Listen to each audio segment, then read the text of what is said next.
こんにちは、ラムールソーイングクラブです。今回はですね、こちらのやっぱり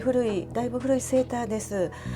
ボディがねのシルエットの割には襟がすごいボリュームのあるオフタートルの襟になってまして、こう広げるとちょっとこう編み出してこういう風にね広がってるようなオフタートルです。これね襟がちょっとね気に入らなくってとっても着にくいのでリメイクして襟を普通のねこう襟にしたいと思います。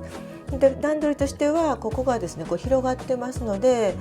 カットしまして折り返すんですけれども、やっぱり伸びた感じになると思いますので、内側にこのゴムテープを入れて伸びないような感じにねしたいと思います。それではスタートします。はい、襟のね幅はこんな感じで一応3センチぐらいと思ってます。で折り返すので内側にも3センチいって縫い代1センチいって全部でこのね7センチ、ここからだったら7センチになるんですけど、この編み地はとてもざっくりしてるのでもうパラパラっとちょっとほどけてくると思うので1センチぐらい多いめに取りたいと思います。こちらからですね、こちらから8センチで切ります。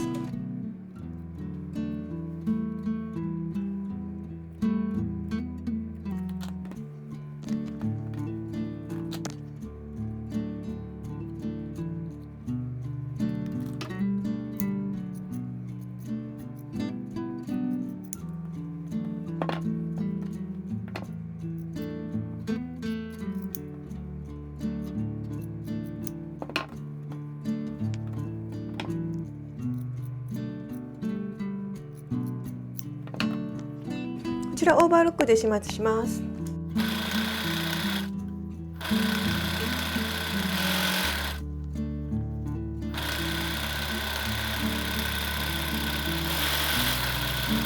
オーバーロックね終わりましてこんな感じですね。でゴムテープは今回はロッコールの、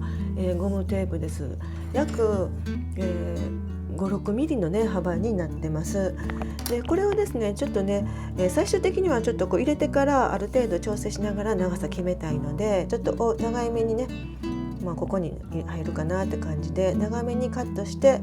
取ってます。そして次にアイロンでですねこの幅をね表から見た時に綺麗な平行な幅になるようにまず先アイロンでね決めときたいと思います。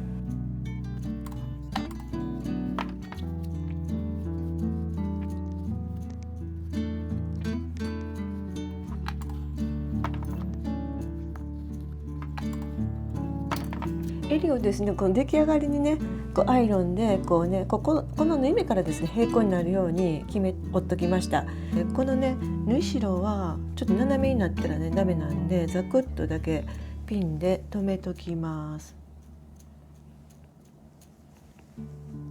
でこのねオーバーロックの端はも中に入れときます。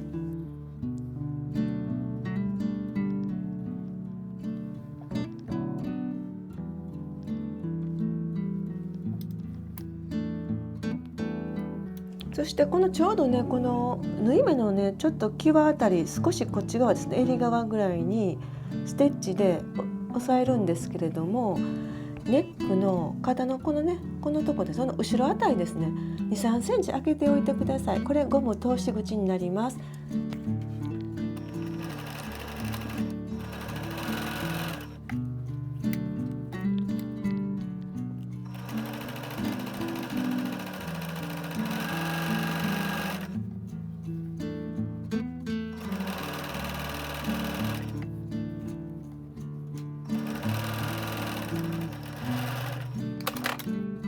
はい、こんな感じでね仕上がりました。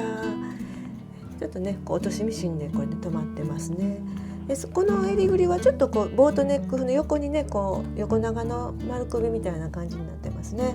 でこのね縫っていない開けている2、3センチのところからゴム通していきたいと思います。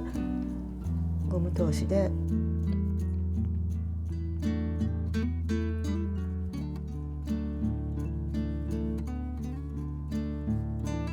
ちょっとねねじりやすいので注意します。ちょっとね抜けてしまいそうなんでゴムのとこちょっと印しときます。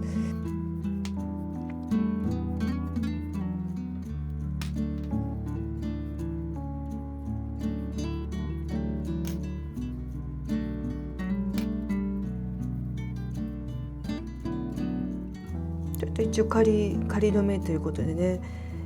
ちょっと結んどきます。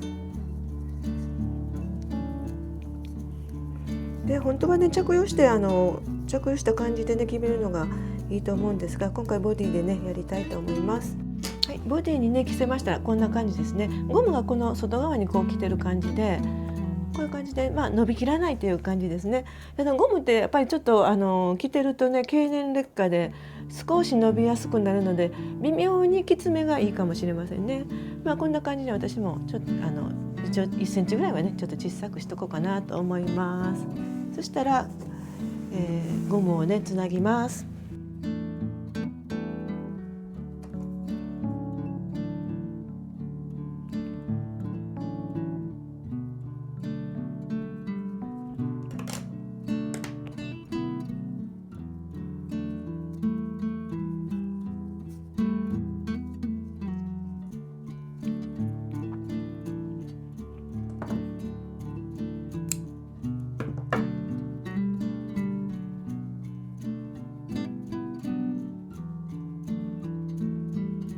ちょっとこの印と印の間がね2センチ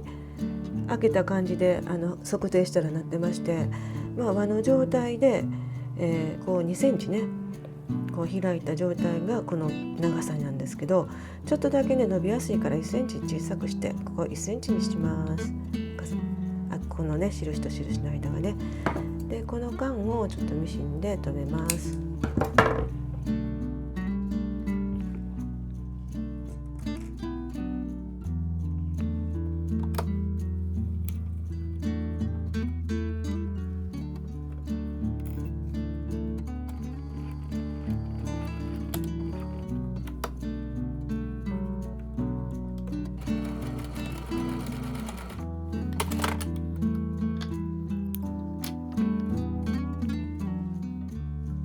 そしてちょっとね縫ってなかった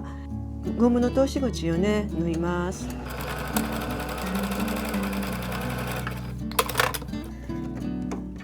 今回はレジン紙ね使用しています。はい、皆さんお疲れ様でした。簡単にねできましたよね。意外とねこれ直すとまた着やすくなったりするのでね簡単ですからね、ぜひ皆さんねお試しになってみてください。思ったよりもなんか自然な感じで襟ぐりそんな違和感なくねできてると思います。今回はご視聴いただきまして誠にありがとうございます。これからも洋裁のことねいろいろ投稿していきますので、登録の方よろしくお願いいたします。高評価もお願いします。